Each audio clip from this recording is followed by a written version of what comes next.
नमस्कार दोस्तों, स्वागत है आपका हमारे YouTube चैनल ऑनलाइन टीचिंग पे। ये हमारा साइकोलॉजी का पहला सेशन है। इसके अंतर्गत हम मनोविज्ञान के बारे में अध्ययन करेंगे। मनोविज्ञान के इतिहास एवं इसकी परिभाषाएं, इसके क्षेत्र एवं इसके अर्थ के बारे में जानेंगे। दोस्तों, जो बच्चे रीट की, केवीएस की, डीएसएसबी की, यूपी टेट की, एमपी टेट की, हरियाणा टेट की तैयारी कर रहे हैं, उनके लिए एक बहुत ही महत्वपूर्ण सेशन है। और इस टॉपिक में से हमेशा एग्जाम्स में क्वेश्चन आते रहते हैं। तो सबसे पहले आज हम अध्ययन करेंगे मनोविज्ञान का।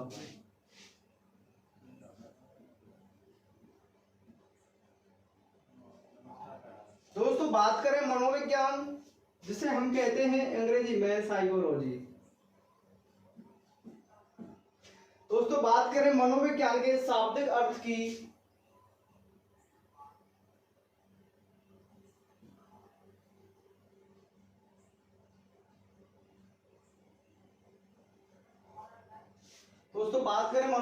शाब्दिक अर्थ की, तो मनोविज्ञान का शाब्दिक अर्थ होता है मन का विज्ञान।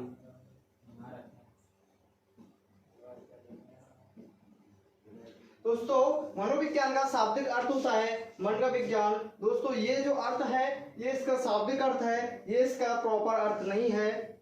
दोस्तों, आगे बात करें हम, बात है 384 ईसा पूर्व से 322 ईसा पूर्व की। 384 ईसा पूर्व से 322 ईसा पूर्व की एक महान दार्शनिक हुए थे, एक फिलोसफर हुए थे, उनका नाम था प्लेटो। दोस्तों, एक महान दार्शनिक हुए, उनका नाम था प्लेटो, और प्लेटो के एक शिष्य हुए, उनका नाम था अरस्तु। ये एक दार्शनिक थे जो कि दर्शन शास्त्र से संबंधित थे। दोस्तों, प्लेटो एक दार्शनिक थे और प्लेटो ने कहा कि मानव का अध्ययन करना चाहिए।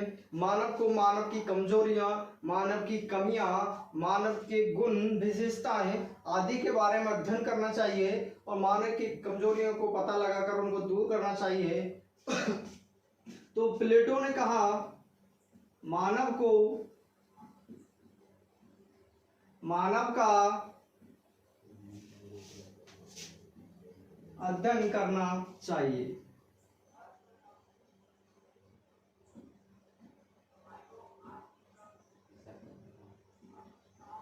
तो साथियों, प्लेटो महोदय ने कह दिया कि मानव का अध्ययन करना चाहिए।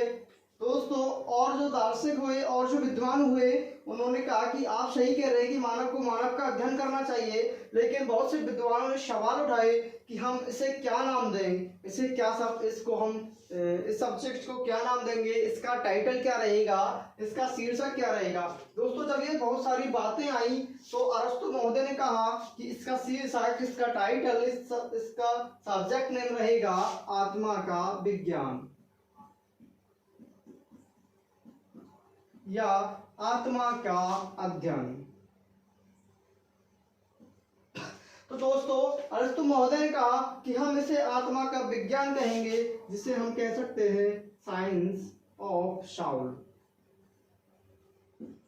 अरस्तु महोदय ने कह दिया कि हम इसे आत्मा का विज्ञान कहेंगे या आत्मा का अध्ययन कहेंगे। तो दोस्तों, ये सारी बातें थी दर्शन शास्त्र की, और ये प्लेटो भी दर्शन शास्त्री थे और अरस्तु भी दर्शन शास्त्री थे।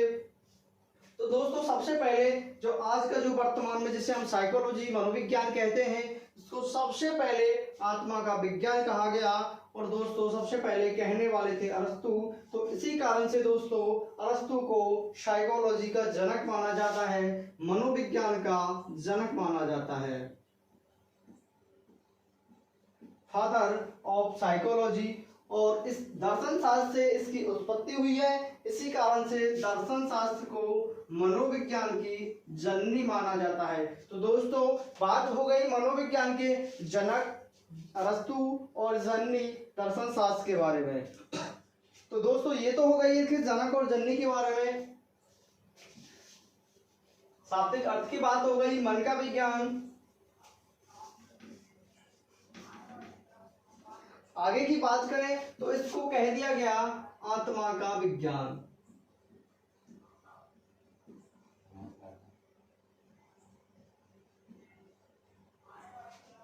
Science of Saul. कहने वाले थे, अरस्तु कहने वाले थे अरस्तु, और इनका समर्थन किया प्लेटो, डेकार्टो, या डेकार्टो कहो दोस्तों या डेकार्टो कहो, एक ही बात है, सुकरात। इन्होंने इसका समर्थन कर दिया कि इसे आत्मा का विज्ञान कहेंगे। दोस्तों जब इन्होंने इसका समर्थन किया, इसके बाद कुछ विद्वान हुए, उन्होंने आत्मा के ऊपर सवाल उठाए कि आत्मा क्या है। दोस्तों सवाल उठाए कि आत्मा क्या है, आत्मा का स्वरूप क्या है, आत्मा की संरचना क्या है, स्ट्रक्चर क्या है, आत्मा कैसी होती है, आत्मा कैसी दिखाई देती है, आत्मा का अध्ययन हम किस प्रकार से करेंगे, आत्मा के बारे में जानकारी हम कैसे करेंगे। तो दोस्तों इस प्रकार के जो बहुत सारे सवाल उठकर आए, तो अरस्तु महोदय एवं इनके समर्थक थे, वो इनका कोई जवाब नहीं दे पाए। तो दोस्तों इस मत को अमान्य करार दे दिया गया, इस मत को अमान्य कर दिया गया, इस मत का खंडन कर दिया गया, इस मत का खंडन कर दिया गया। दोस्तों खंडनकर्ता में नाम आता है जे.एस. रॉस का। तो दोस्तों जे.एस. रॉस ने एक कथन दिया, जे.एस. रॉस ने कहा कि आत्मा अमूर्त होती है।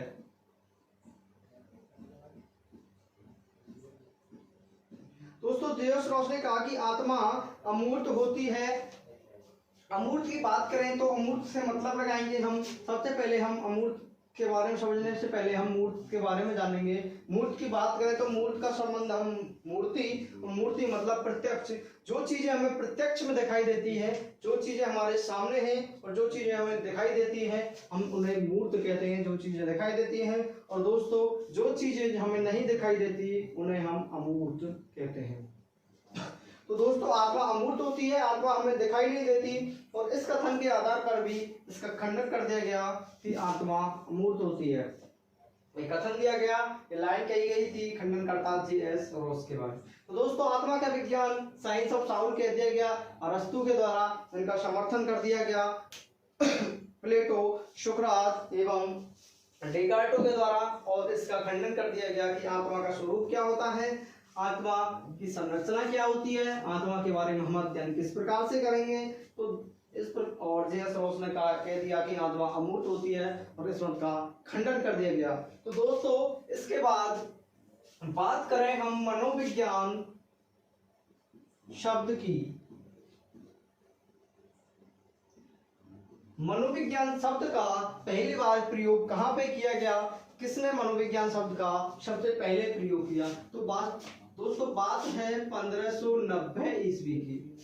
1590 ईस्वी में एक महान विद्वान हुए, उनका नाम था रूडोल्फ गोयलकर। दोस्तों इनका नाम कहीं पे गोयलकर मिलता है, कहीं पे इनका नाम गोयकले भी मिलता है, वो एक ही बात है। मनोविज्ञान शब्द 1590 ईस्वी में रूडोल्फ गोयलकर के द्वारा एक पुस्तक लिखी गई, एक ग्रंथ लिखा गया, उसका नाम था साइकोलॉजिया।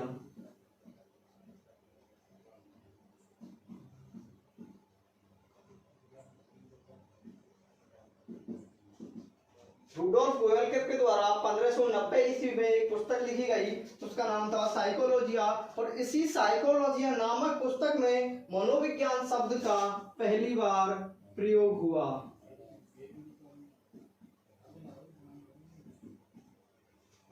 इस साइकोलॉजिया नामक पुस्तक में, जो कि रूडोल्फ गोयलकर के द्वारा लिखी गई थी दोस्तों, इसमें मनोविज्ञान शब्द का पहली बार प्रयोग किया गया। तो दोस्तों ये बात हो गई मनोविज्ञान शब्द की। हमने बात की थी आत्मा के अध्ययन की। आत्मा के अध्ययन को जब आत्मा का विज्ञान या आत्मा का अध्ययन के मत को जब खंडित कर दिया गया, खंडन कर दिया गया, अमान्य करार दे दिया गया, तो दोस्तों इसके बाद में मत आया मन या मस्तिष्क का विज्ञान।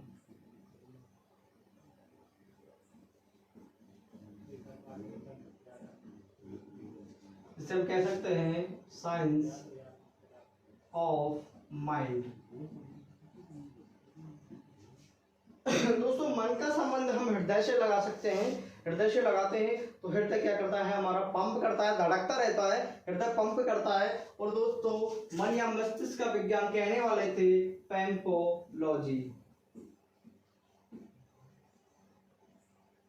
दोस्तों पैम्पोलॉजी कहो या पैम्पोलॉजी कहो एक ही बात है। मन या मस्तिष्क का विज्ञान कहा गया पैम्पोलॉजी के द्वारा और इनका समर्थन किया, इनके समर्थक थे जॉन लॉक, थॉमस रीड, रिचरी, पाइपन। यानी कि मन या मस्तिष्क का विज्ञान कहा पैम्पोलॉजी के द्वारा, जॉन लॉक, थॉमस रीड और रिचरी के द्वारा समर्थन किया गया कि ये आत्मा का विज्ञान नहीं है, ये तो मन का विज्ञान है, साइंस ऑफ माइंड है। दोस्तों जब इसको मन या मस्तिष्क का विज्ञान कहा गया तो बहुत सारे विद्वानों ने सवाल उठाए कि मन की संरचना क्या होती है, मन का स्ट्रक्चर क्या होता है, मन का स्वरूप क्या होता है, मन कितने प्रकार के होते हैं और यदि मन एक से अधिक प्रकार के हैं तो हम मन के कौन से प्रकार का अध्ययन करें। और दोस्तों मन के भावों को हम किस प्रकार से जानेंगे, किसी के मन में क्या चल रहा है, मन के विचारों को हम किस प्रकार से पहचानेंगे, उसकी जानकारी हम किस प्रकार से करेंगे। तो दोस्तों जब इस तरह के बहुत सारे सवाल आए कि मन की क्या संरचना है, स्वरूप क्या है, कितने प्रकार के हैं, मन की जानकारी कैसे करेंगे, तो दोस्तों पैम्पोलॉजी और इनके समर्थक इनका जवाब नहीं दे पाए। और जब इनका जवाब नहीं दे पाए तो इस मत को भी खंडन कर दिया गया। दोस्तों एक बात बताना भूल गया, ये बात है 17वीं सदी की। जब ये इनका जवाब नहीं दे पाए कि मन क्या है, स्वरूप क्या है, कितने प्रकार के हैं, तो दोस्तों इस मत का खंडन कर दिया गया और इस मत को अमान्य कर दिया गया, अमान्य घोषित कर दिया गया और इस मत का खंडन कर दिया। दोस्तों बात हो गई मन या मस्तिष्क के विज्ञान की, साइंस ऑफ माइंड की, जो कि पैम्पोलॉजी के द्वारा दिया गया और समर्थन किया गया जॉन लॉक के द्वारा। 17वीं शताब्दी की बात है ये। और फिर इसका खंडन कर दिया गया। दोस्तों आगे बात करते हैं हम, जब मन या मस्तिष्क के विज्ञान का खंडन कर दिया गया तो इसको कहा गया चेतना का विज्ञान।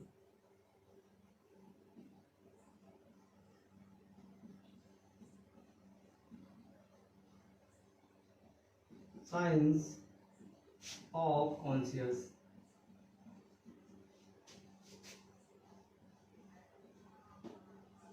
साइंस ऑफ कॉन्शियस और चेतना का विज्ञान कहने वाले थे William James.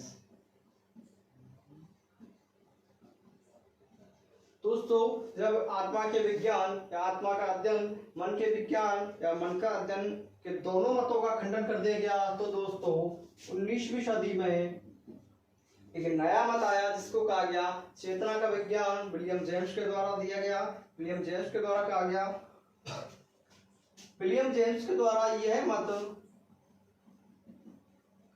Principle of psychology,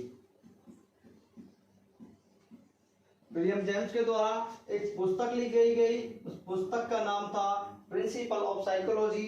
इस पुस्तक में इसे चेतना का विज्ञान कहा गया और विलियम जेम्स के द्वारा कहा गया दोस्तों कि चेतना ही जीवन है और जीवन ही चेतना है और हमारे समस्त कार्यों का आधार, मानव के समस्त कार्यों का आधार चेतना है। विलियम जेम्स के द्वारा चेतना का मत दिया गया और दोस्तों समर्थन किया विलियम कुंट, टिचनर, जेम्स अली, जेम्स गुड। दोस्तों इस चेतना के विज्ञान का समर्थन किया गया विलियम बुल्ट, टिचनर, जेम्स अली और जेम्स गुड। दोस्तों विलियम जेम्स से पहले जितने भी सारे नाम आए वो सारे फिलोसफर थे, वो सभी दार्शनिक थे और विलियम जेम्स से स्टार्ट होते हैं हम और विलियम जेम्स के बाद जितने भी नाम आएंगे वो सारे साइकोलॉजिस्ट हैं, वो सारे मनोवैज्ञानिक हैं। तो दोस्तों विलियम जेम्स के द्वारा क्या गया चेतना का विज्ञान है और समर्थन कर दिया विलियम वुंट, टिचनर, जेम्स अली और जेम्स गुडमैन। दोस्तों इसके बाद एक काम और होता है, बात करते हैं हम सन 1870 की। 1870 ईस्वी में दोस्तों विलियम जेम्स के द्वारा या विलियम जेम्स के प्रयासों से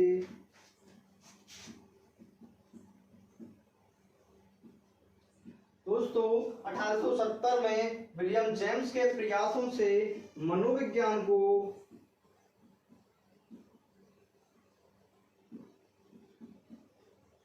दर्शन शास्त्र से अलग करके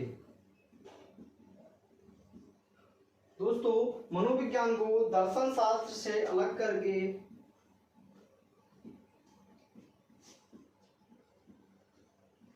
एक स्वतंत्र विषय का दर्जा दिलाया गया या एक स्वतंत्र विषय बना दिया गया। दोस्तों 1870 में विलियम जेम्स के द्वारा सन 1870 ईस्वी में विलियम जेम्स के द्वारा साइकोलॉजी को फिलॉसफी से अलग करके, मनोविज्ञान को दर्शन शास्त्र से अलग करके एक स्वतंत्र विषय का दर्जा दिया गया, एक अलग विषय बना दिया गया और इसको दर्शन शास्त्र से पृथक कर दिया गया। और दोस्तों इसी कारण से हम विलियम जेम्स को आधुनिक मनोविज्ञान का जनक कहते हैं।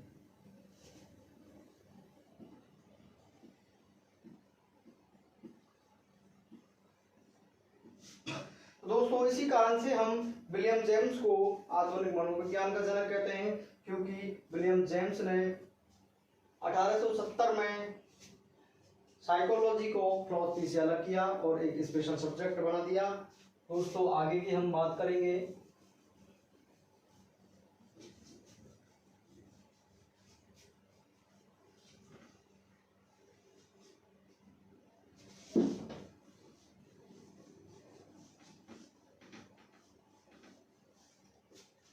एक कार्य और होता है, बात है 1879 ईस्वी। 1879 ईस्वी में साथियों विलियम वुंट के द्वारा जर्मनी के लिप्जिग शहर के जर्मनी में एक शहर है, शहर का नाम है लिप्जिग। जर्मनी के लिप्जिग शहर के कार्ल मार्क्स विश्वविद्यालय में एक मनोविज्ञान प्रयोगशाला, एक साइकोलॉजी लैब की स्थापना की गई।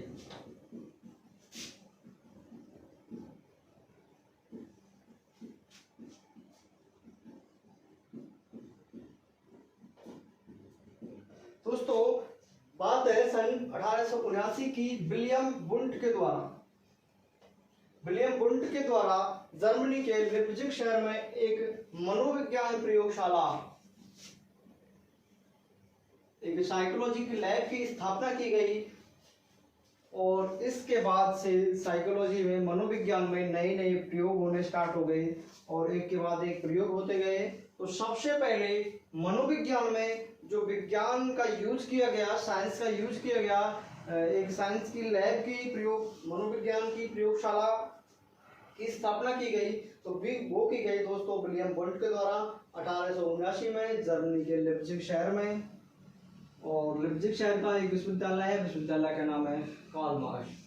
इसी कारण से दोस्तों विलियम वुंट को प्रयोगात्मक मनोविज्ञान का जनक कहते हैं, क्योंकि विलियम वुंट के द्वारा ही साइकोलॉजी में सबसे पहले प्रयोग होना स्टार्ट हुए, क्योंकि इन्होंने ही प्रयोगशाला की स्थापना की और प्रयोग होना स्टार्ट हो गए। दोस्तों बात करें हम प्रयोगात्मक मनोविज्ञान। दोस्तों क्वेश्चन पूछा जाता है कि प्रयोगात्मक मनोविज्ञान नामक पुस्तक किसके द्वारा लिखी गई।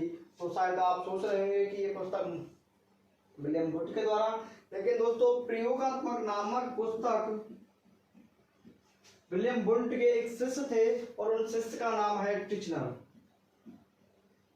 दोस्तों विलियम वुंट के शिष्य टिचनर के द्वारा एक पुस्तक लिखी गई जो इसका नाम है प्रयोगात्मक मनोविज्ञान। तो दोस्तों प्रयोगात्मक मनोविज्ञान नामक पुस्तक विलियम वुंट के शिष्य टिचनर के द्वारा लिखी गई। तो दोस्तों ये हो गई प्रयोगात्मक मनोविज्ञान और प्रयोगात्मक मनोविज्ञान नामक पुस्तक की बात हमारी चर्चा चल रही थी चेतना के विज्ञान के बारे में। जब इसको चेतना का विज्ञान कहा गया तो दोस्तों एक मनोवैज्ञानिक हुए, उनका नाम था मैकडूगल।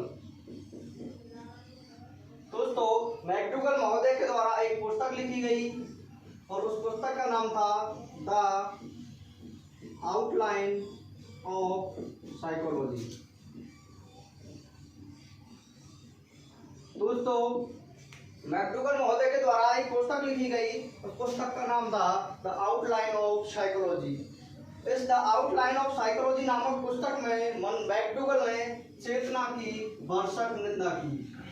दोस्तों चेतना की निंदा की और चेतना के बारे में कहा कि चेतना एक बहुत ही बुरा शब्द है। चेतना एक बहुत ही बुरा शब्द है और चेतना एक बहुत ही बुरा शब्द है और मनोविज्ञान में इसका प्रयोग दुर्भाग्यपूर्ण है।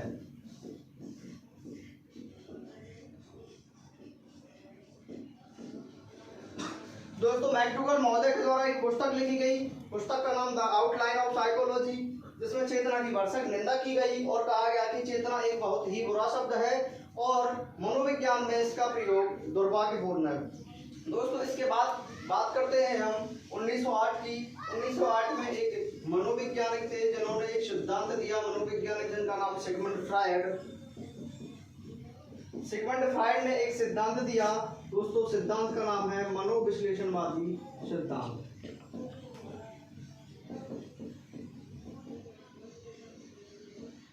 दोस्तों सिगमंड फ्रायड ने मनोविश्लेषणवादी सिद्धांत दिया, जिसमें सिगमंड फ्रायड ने चेतन की मन की तुलना या चेतना की तुलना पानी में तैरते हुए बर्फ के टुकड़े से की।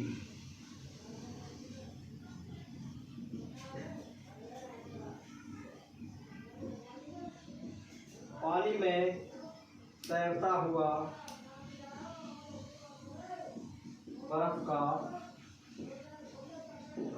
तो दोस्तों सिगमंड फ्रायड ने मनोविश्लेषणवादी सिद्धांत के अंतर्गत बताया कि जिस प्रकार पानी में बर्फ के टुकड़े का 1/10 भाग या 10% भाग ऊपर रहता है और 9/10 या 90% भाग डूबा रहता है, उसी प्रकार हमारे चेतना का मात्र 10% भाग होता है और जो अचेतन मन होता है उसका भाग 90% होता है। यानी चेतन मन होता है या चेतना होती है उसका भाग मात्र 10% होता है और अचेतन का 90% होता है।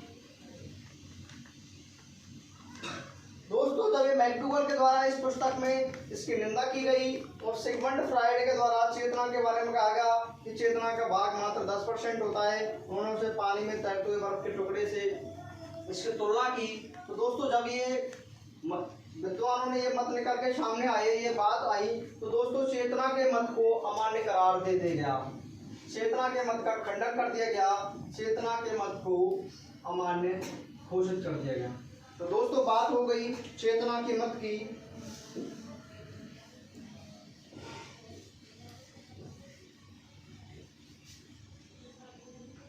दोस्तों अब बात करते हैं, बात है 20वीं सदी की। चेतना के मत के बाद एक नया सिद्धांत आया जिसको हम कहते हैं व्यवहार का विज्ञान। एक नया मत आया जिसको हमने कहा व्यवहार का विज्ञान या व्यवहार का अध्ययन,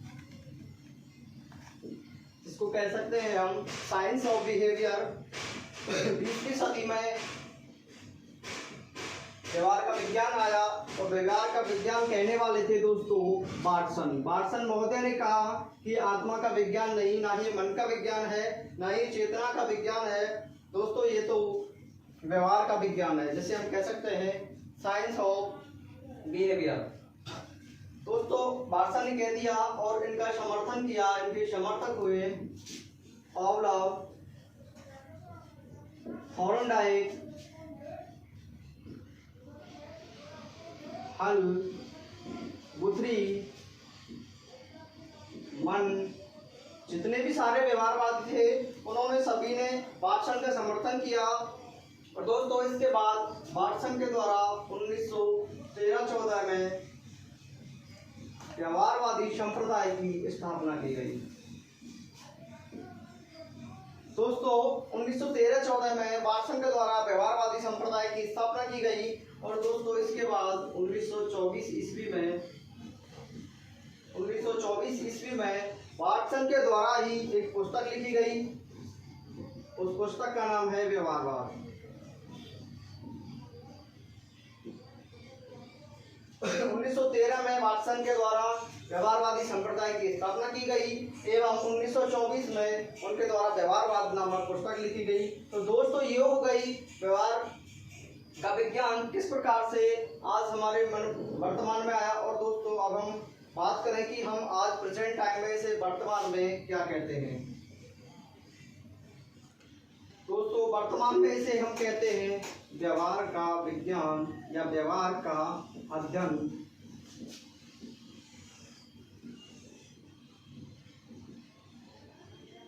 या हम इसे कह सकते हैं अनुभव का। दोस्तों बात हो गई इसके उत्पत्ति की कि किस प्रकार से मनोविज्ञान को व्यवहार का विज्ञान बनाया गया, किस प्रकार से इसकी उत्पत्ति हुई। ये थोड़ी सी इसके इतिहास और उत्पत्ति की बात हो गई। दोस्तों अब एक परिभाषा की बात कर लेते हैं कि इसके विकास क्रम में वुडवर्थ महोदय द्वारा एक परिभाषा दी गई। मनोविज्ञान ने सर्वप्रथम अपनी आत्मा त्यागी। मनोविज्ञान ने सर्वप्रथम अपनी आत्मा त्यागी, इसके बाद मन को खोया, मन छोड़ा या मन को खोया, इसके बाद चेतना खोई एवं वर्तमान में व्यवहार के स्वरूप को अपनाया। तो दोस्तों ये वुडवर्थ महोदय की परिभाषा है इसके विकास क्रम में कि मनोविज्ञान ने सर्वप्रथम अपनी आत्मा त्यागी, फिर मन को छोड़ा, चेतना खोई एवं व्यवहार को अपनाया। तो दोस्तों ये हो गई हमारे इसके इतिहास और उत्पत्ति की बात। अब हमारा लास्ट बचा है, हम इसके अर्थ को समझ लेते हैं कि साइकोलॉजी का क्या अर्थ होता है। दोस्तों अब बात करते हैं साइकोलॉजी शब्द के अर्थ की। साइकोलॉजी शब्द का हमने पहले शाब्दिक अर्थ पढ़ा था, जिसका अर्थ होता है शाब्दिक अर्थ मन का विज्ञान। अब दोस्तों हम इसके अर्थ की बात करते हैं। साइकोलॉजी शब्द अंग्रेजी भाषा का है और इसकी उत्पत्ति दो ग्रीक भाषा के शब्द साइकी प्लस लॉगस से हुई है। इसको कहते हैं साइकी और इसको लागोस। दोस्तों साइकी का अर्थ होता है आत्मा और लागोस का अर्थ होता है विज्ञान। दोस्तों बात करें हम NCERT की क्लास 11th की बुक की, तो इसका अर्थ साइकी का अर्थ आत्मा और इसको लागोस कहा गया है, जिसका अर्थ विज्ञान बताया गया है। और दोस्तों ये दोनों शब्द साइकी प्लस लागोस, ये दोनों शब्द ग्रीक भाषा के हैं, जिसे हम यूनानी भी कह सकते हैं, ग्रीक या यूनानी भाषा के हैं। तो दोस्तों ये जो वर्गीकरण दिया था, ये जो डिवाइडेशन दिया था कि साइकोलॉजी शब्द दो ग्रीक शब्द भाषा के शब्द साइकी प्लस लॉगस से बना है, जिसमें साइकी का अर्थ आत्मा एवं लॉगस का अर्थ विज्ञान है। दोस्तों ये वर्गीकरण दिया था गैरेट महोदय ने साइकी का अर्थ आत्मा बताया। एवं दोस्तों इसके बाद अब लास्ट पॉइंट की चर्चा कर रहे हैं कि एक मनोवैज्ञानिक हुए, उनका नाम था मन। और दोस्तों मन महोदय ने इस साइकी का अर्थ आत्मा ने बताकर मन बताया। मन ने मन बताया दोस्तों, मन महोदय ने मनोवैज्ञानिक ने इस साइकी का अर्थ मन बताया। तो दोस्तों ये हो गई हमारे साइकोलॉजी के अर्थ के बारे में थोड़ी सी चर्चा कि साइकोलॉजी शब्द दो ग्रीक भाषा के शब्द साइकी प्लस लॉगस से बना है, जिसमें साइकी का आत्मा एवं लागोस का अर्थ विज्ञान होता है, जिसको हम अध्ययन भी कह सकते हैं। और ये जो डिवाइडेशन दिया था ये ग्रीक गैरेट महोदय ने दिया था। तो दोस्तों ये हो गई इसके थोड़े से इतिहास, उत्पत्ति एवं अर्थ की बात। दोस्तों अगली क्लास में हम इसके अगले पार्ट में हम इसके बात करेंगे इसकी परिभाषाओं की और इसकी क्षेत्रों की। तो दोस्तों धन्यवाद। हमारे चैनल को लाइक करें, शेयर करें, सब्सक्राइब।